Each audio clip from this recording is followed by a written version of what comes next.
Voy a hablarles sobre la terapia manual. Las lesiones que pueden producirse en el ámbito deportivo y que afectan a la musculatura cursarán con acortamiento del sarcómero o fibras musculares, o incluso con la ruptura de las fibras musculares, siendo esta última también causante del acortamiento debido al proceso cicatrizal.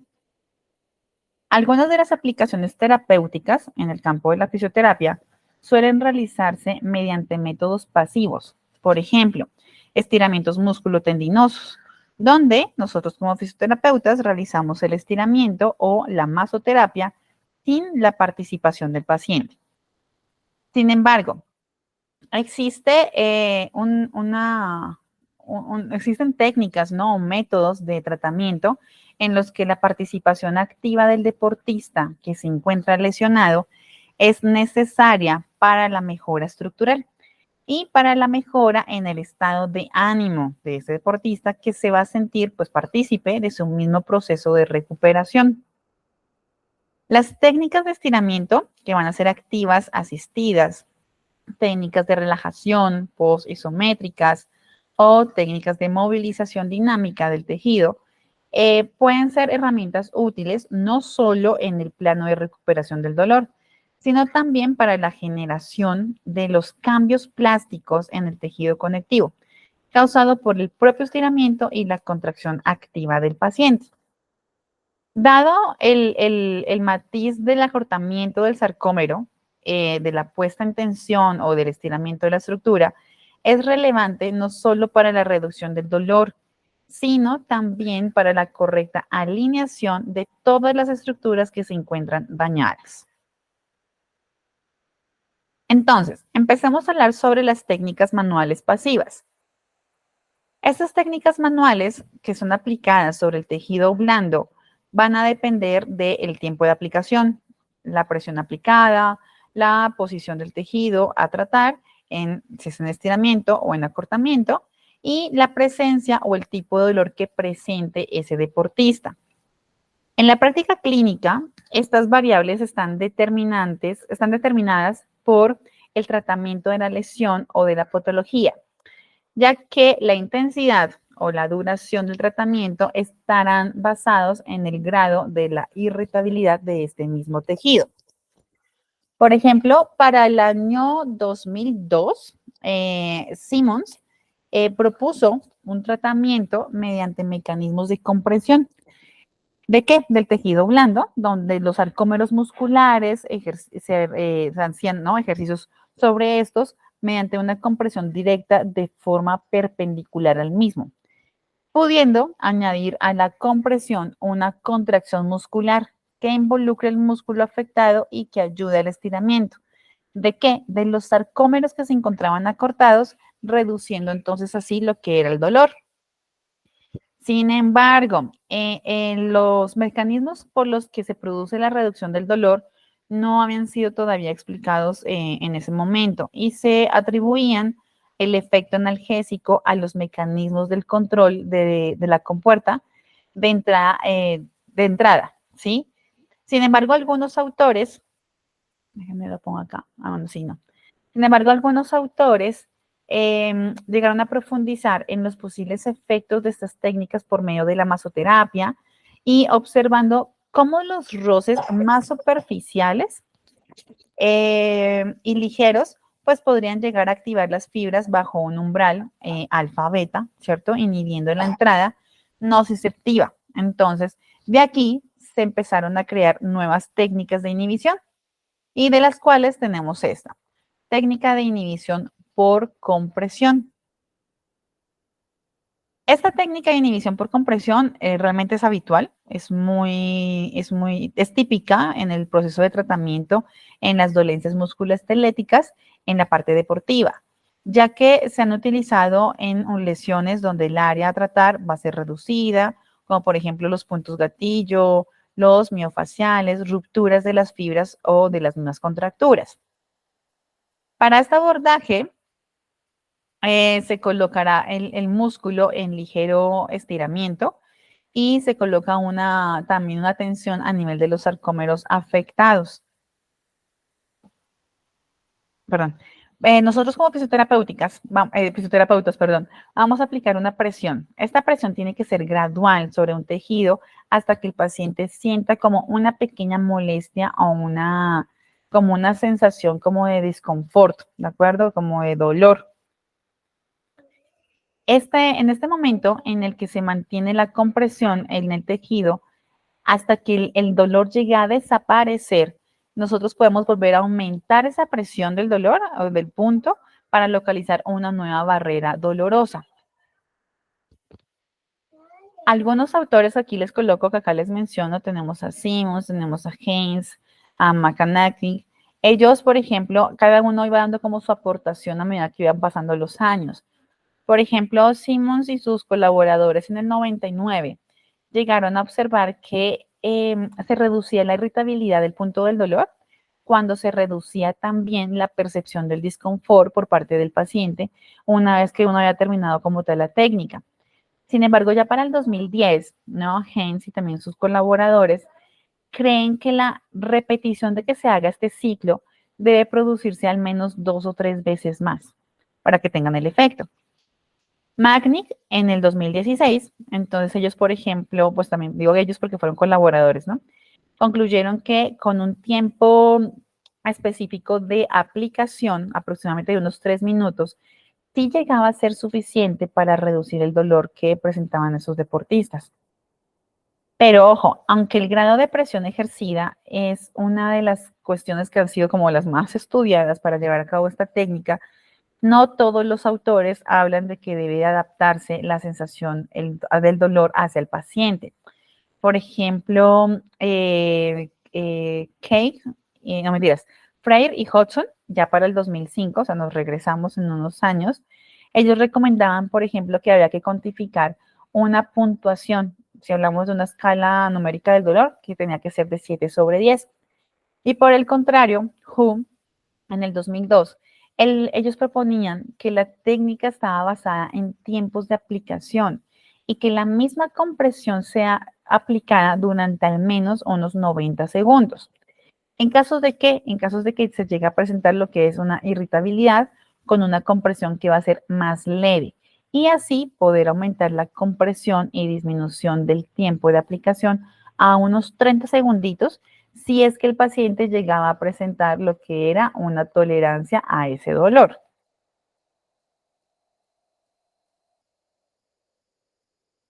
Bien, por otro lado, también se hablaba de los efectos sobre la funcionalidad tras haber aplicado lo que era la técnica. Entonces, por ejemplo, se tenían que habían escasos, escasos grados o ganancia por parte del rango de movimiento, que pues igual también es importante tener en cuenta que el ROM lo evaluamos, lo hacemos seguimiento y determinamos qué estructuras se van a ver involucradas.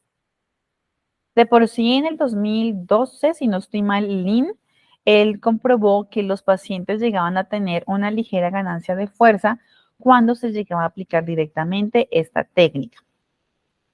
Y pues algunos autores pues también han sumado el efecto de la compresión de un estiramiento, que el estiramiento se le conoce como un stroke transversal, sobre específicamente la zona de la lesión. Se han llegado a observar, por ejemplo, compresiones transversales en los músculos que podría llegar a afectar la dinámica de la contracción muscular y esto debido al aumento de la presión interna. En esto mismo que estoy mencionando, se ha llegado a determinar también que la compresión transversal podría llegar a deformar incluso el músculo, afectando tanto la longitud del sarcómero, pero también modificando la producción de fuerza de este músculo.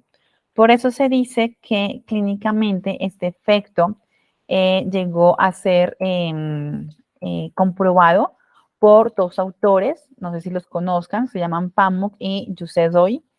Ellos, eso fue en el 2015, ellos mencionaban que mediante la aplicación del vendaje neuromuscular se llegaba a producir lo que era un estímulo compresivo de forma transversal y que fue capaz de modificar las condiciones iniciales de esas contracciones musculares de esos deportistas.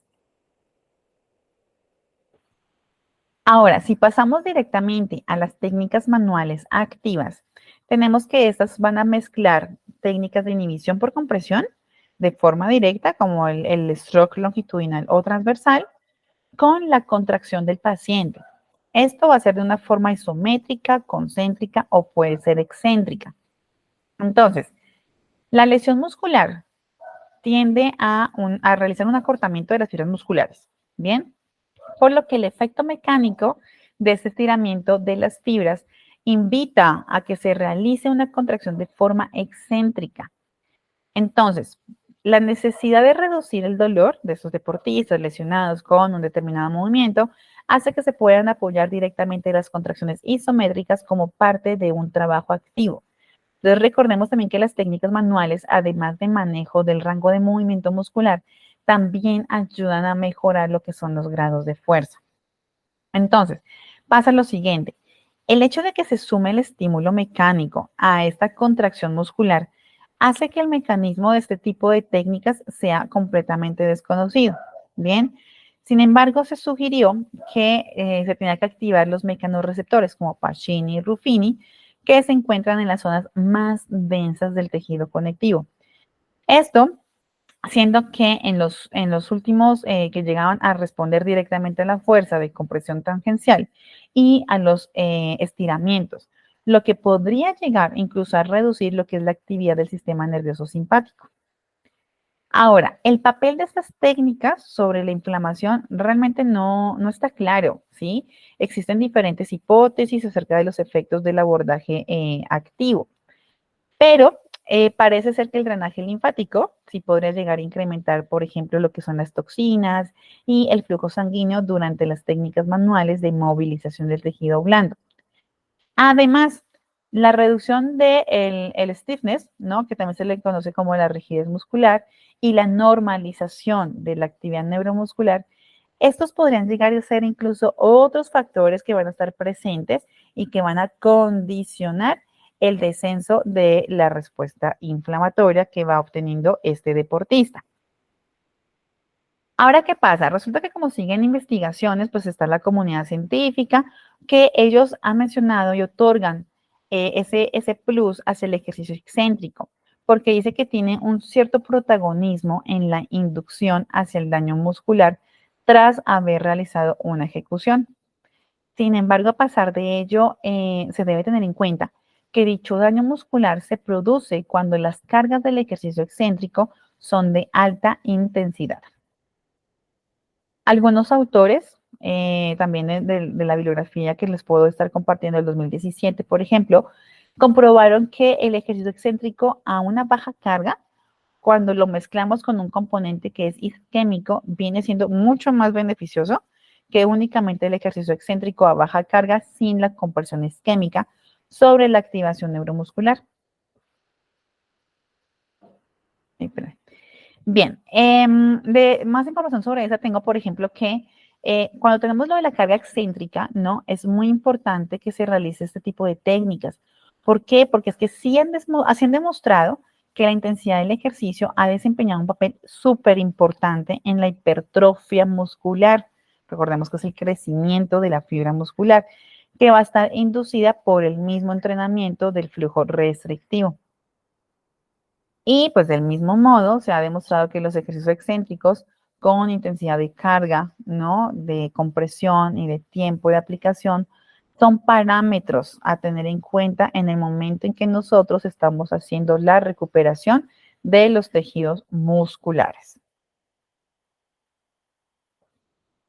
Pasemos entonces a la aplicación clínica de las técnicas manuales de acuerdo pues a los tejidos. Vamos a hablar en general ahorita del tejido blando. Algunos de los músculos más tratados pues son las técnicas de inhibición pasiva, en forma de inhibición puntual en la zona de la lesión o de forma longitudinal o transversal. Estas suelen ser aquellos músculos, ¿no? Con mayor implicación postural y no son tan dinámicos. Y si bien esto no es excluyente para músculos más involucrados por parte pues del mismo movimiento.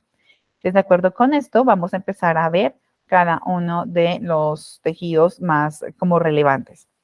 Aquí tenemos una técnica de inhibición por compresión directa sobre el músculo cuadrado plantar. Nos vamos directamente a miembro inferior.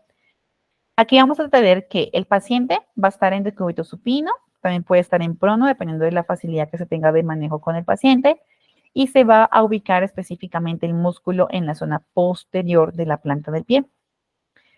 Como oficios, vamos a tomar como referencia el calcáneo. Vamos a aplicar una pequeña presión sobre la zona de la lesión de forma directa hacia las fibras del cuadrado plantar y vamos a mantener esa digitopresión bilateral, o sea, con ambos dedos, hasta que aparezca una modulación del dolor o un cambio en el end feel que sentimos nosotros como terapeutas, ¿no?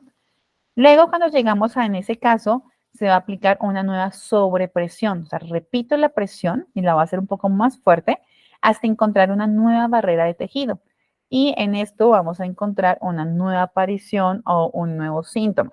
Entonces, esto que vemos aquí de R1, R2, lo encontramos como una respuesta primaria o respuesta secundaria. Pasamos ahora a la técnica de inhibición por compresión directa sobre el músculo popliteo. Vamos un poco más arriba. Entonces, ¿cómo colocamos al paciente? Lo vamos a colocar en decúbito prono o en decúbito, bueno, sin decúbito prono, obviamente. Y nosotros como fisioterapeutas vamos a ejercer una presión sobre la punta de los dedos, desde el segundo hasta el quinto dedo, en la zona del hueco popliteo, ¿de acuerdo? Y vamos a dirigir nuestra presión hacia el cóndilo femoral externo. A la vez y de forma, ojo, pasiva, vamos a realizar una flexión de rodilla. Cuando hacemos la flexión de rodilla, vamos a generar una rotación externa de la tibia para incidir sobre el músculo popliteo. Esto se debe tener una precaución para no llegar a exacerbar toda la sintomatología del dolor del paciente o aquellas sensaciones como por ejemplo las parestesias que pudieran llegar a estar presentando de vez en cuando. En este caso, se debe modificar el contacto manual para que pues, desaparezca, ¿no? Bien, vamos ahora con la parte, seguimos con compresión, pero nos vamos con gastrocnemio medial. Aquí vamos a colocar al paciente en decúbito prono con los pies por fuera de la camilla. Nosotros como fisioterapeutas vamos a realizar un acortamiento del músculo mediante una ligera flexión de rodilla, pero también hacemos una flexión plantar. Posteriormente, vamos a hacer un contacto de forma transversal a nivel de las fibras lesionadas del paciente y de forma progresiva vamos a ir reduciendo los grados de flexión de esta rodilla, pero también de la flexión plantar del tobillo. ¿Con qué fin? El fin viene siendo el generar la tensión y reducir los síntomas que encontramos localizados. Ahora nos vamos con el cuadrado lumbar. Seguimos en compresión. Paciente lo vamos a colocar en decúbito contralateral por parte del fisioterapeuta. Nosotros vamos a encontrar enfrente de él. Realizamos un contacto manual en dirección hacia la cara lateral del transverso lumbar y que se encuentra pues específicamente en la zona de la lesión. Y con el contacto que va a ser mantenido, tenemos que añadir parámetros de estiramiento muscular. ¿Cómo lo hacemos? Mediante una ligera flexión de tronco. Ahora, cuando tenemos la lateroflexión, vamos a conseguir una aducción del miembro homolateral máxima. ¿Con qué? Con una extensión para forzar ahora la aparición de la lateroflexión lateral lumbar. Entonces, ¿qué pasa? El contacto manual que tenemos directamente sobre el contacto con el deportista va a generarse en todo momento. Y lo que tenemos que llegar a sentir, ¿no? Es directamente la desaparición o la reducción de esos síntomas o sintomatología que está presentando el deportista. Seguimos con compresión, vamos con la longitudinal, pero ahora de los paravertebrales. ¿Qué hacemos? Igual, colocamos a nuestro paciente, puede ser en sedestación, directamente en una silla, en una butaca, en un taburete, pero que, ojo, no tenga un respaldo. Pero además de que no tenga respaldo, no puede tener tampoco apoyabrazos. Tiene que dejar que miembros superiores descarguen, ¿no? O sea, caigan por efecto de gravedad. Nosotros como oficios nos vamos a colocar en la zona posterior y vamos a aplicar un contacto a nivel de la musculatura paravertebral, pero cervical, y tiene que ser bilateral. Luego le vamos a solicitar a nuestro paciente, a nuestro deportista, que realice de forma activa, o sea, voluntaria, una flexión anterior de tronco, mientras que nosotros seguimos manteniendo esa digitopresión. La técnica va a finalizar una vez que nuestro paciente ha logrado sí realizar la flexión anterior máxima. Y incluso se puede llegar a repetir este tipo de procedimiento las veces que sean necesarias, que el paciente llegue a solicitar y que pueda evidenciar que el dolor termina cediendo. Nos damos ahora por la fascia lata, que fue una de las afectaciones que se estuvieron mencionando en la sesión anterior, que fue por la parte de los deportistas, ¿no? Los tipos de lesiones que se producen en el deporte. Entonces, ¿cómo ponemos al paciente? Lo ponemos en decúbito contralateral, se realiza un contacto manual sobre directamente el músculo y tomamos como referencia la espina ilíaca. Ahora, desde este punto vamos a descender por todas las fibras musculares en búsqueda de la zona específica del dolor. Y una vez que la localizamos, vamos a estirar el músculo. ¿Cómo? Mediante una ligera extensión, pero también una aducción de la pierna, o sea, hacia adentro. En este punto vamos a realizar una compresión longitudinal sobre el músculo tensor de la fascia lata. ¿Y qué es lo que buscamos conseguir? La disminución o la desaparición de ese dolor. Ahora nos vamos con movilizaciones dinámicas. ¿En dónde lo vamos a trabajar? En el músculo isquiosural. Entonces, en esta técnica se puede llegar a diferenciar dos abordajes. Uno que va a estar dirigido a la zona de la unión miotendinosa, donde se va a realizar como tal la técnica pasiva y en la que el paciente se va a colocar ahora en posición supina. ¿Por qué? Porque la cadera y la rodilla tienen que estar en flexión de 90 grados. Además, su pierna tiene que estar apoyada sobre nuestro hombro. Luego vamos a realizar un contacto manual bilateral de las dos zonas en la zona más craneal del hueco popliteo y luego desde allí se va a realizar un descenso de forma simultánea, siguiendo el recorrido pues, del tendón del semitendinoso y semimembranoso. ¿Qué va a pasar? Resulta que se va a repetir directamente este movimiento, ¿no? Este paso varias veces. Luego, cuando ya el paciente esté en la misma posición, se va a buscar que el punto de dolor aparezca en esta sección y que el músculo podamos llevarlo directamente a un acortamiento. Se va a realizar un contacto a nivel de la compresión directa, aunque estemos hablando de una movilización dinámica. Con el contacto establecido y sin que lleguemos a perderlo, se puede llegar a solicitarle al paciente que de forma activa, consciente, voluntaria, realice la flexión y la extensión de la rodilla hasta el rango de movimiento que pueda realizar esa contracción muscular, pero sin que presente el dolor. Se va a repetir estos ciclos tantas veces sea necesario cuando se realice tanto la contracción como la relajación, todo teniendo en cuenta la percepción del dolor que tenga el paciente. Bien, vámonos a mentiras. Me pasé, ya. Ahora, ¿qué pasa? Espérame. Bueno, sí, no mentiras, ya se los expliqué tan boba. Aquí está la movilización y está la imagen. Entonces, vámonos a otra que viene siendo también la dinámica. Este viene por parte de la reducción en un movimiento que es excéntrico, pero nos vamos a enfocar en el tejido infraespinoso. Entonces, ¿qué hacemos? Ponemos a nuestro paciente en decúbito prono, el brazo tiene que estar en posición neutra. Nosotros como fisioterapeutas nos vamos a ubicar en la zona de la lesión muscular, pero luego vamos a realizar una compresión isquémica. Esta compresión tiene que estar sostenida sobre este punto, pero no tiene que provocar un aumento del dolor, sino la inhibición. Con la otra mano se tiene que hacer un contacto directo sobre la zona distal del paciente y le vamos a pedir pues que haga una fuerza contra nuestra fuerza, ¿cierto? Una contrafuerza en la toma distal en dirección hacia la rotación externa.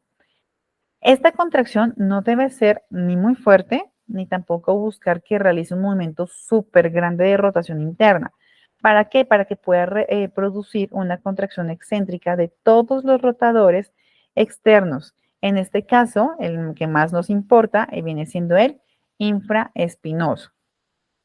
Ahora, el contacto manual sobre la zona de la lesión tiene que permanecer durante todo el rango de la contracción excéntrica y debemos también de regular la presión que estamos ejerciendo por los mismos síntomas que está presentando nuestro deportista o nuestro usuario. Y nos vamos con el último, que viene siendo lo del stroke longitudinal. Este lo vamos a trabajar más que todo a nivel de los trapecios. Tengamos en cuenta que también los trapecios son zonas musculares que se sobrecargan por el mismo estrés, por el mismo posicionamiento, alteraciones posturales y sobrecargas incluso que se realizan con otros equipos o medios. ¿Qué pasa? Para este abordaje vamos a colocar a nuestro paciente ya sea en dos posiciones. Una puede ser la sedestación y en otra puede ser en decúbito.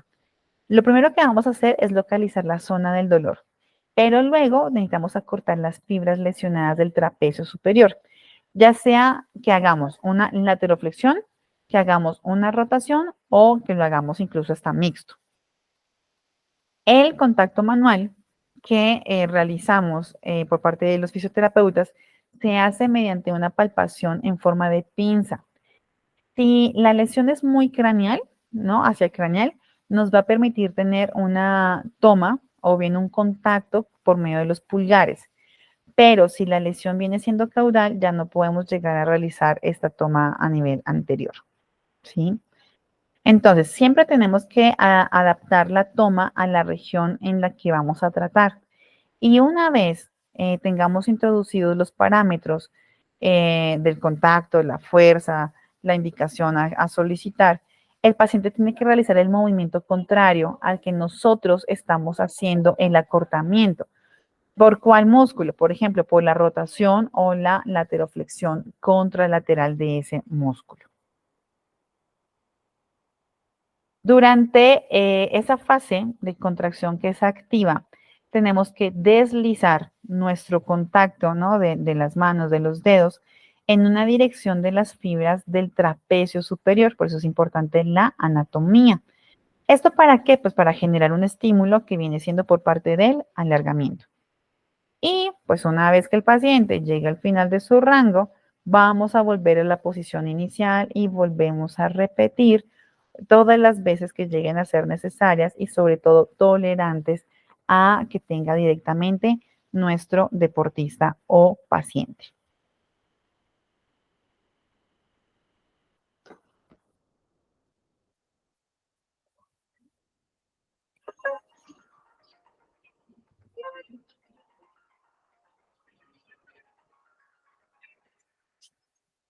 Hola, a continuación vamos a realizar un tratamiento mediante terapia manual. Dentro de la terapia manual, las técnicas que más efectividad han demostrado son las técnicas de movilización o de manipulación, a diferencia de las técnicas de masaje. Esta técnica consiste en hacer un tratamiento de alta velocidad y de corta amplitud, en el que al paciente se le somete a unas fuerzas con movimientos muy rápidos y de muy corta amplitud. Para ello, el paciente se tumba en decúbito supino, boca arriba. Colocamos las dos piernas juntas, entrelazándolas y desplazándolas en dirección opuesta a donde nos encontramos. A continuación le pedimos que lleve sus dos manos a la nuca y entrelace los dedos. Inclinamos su tronco en dirección contraria, de tal forma que el paciente quede inclinado en una posición más o menos torcida. Una vez que adquirimos esta posición, realizaremos una rotación del tronco del paciente sobre sí mismo y con una mano la colocaremos sobre la cintura escapular y la otra mano se colocará encima de la espina ilíaca antero-superior. Para realizar la técnica, aplicaremos una rotación al paciente Lenta, progresiva, hasta que alcancemos el máximo de resistencia para poder poner en tensión a los tejidos. Acto seguido, realizaremos una fuerza con la mano que tenemos en la pelvis en dirección contraria de alta velocidad, que sería como esto. Con esto queda explicado la realización de la terapia manual para el tratamiento del dolor lumbar. Muchas gracias, espero que os sea útil.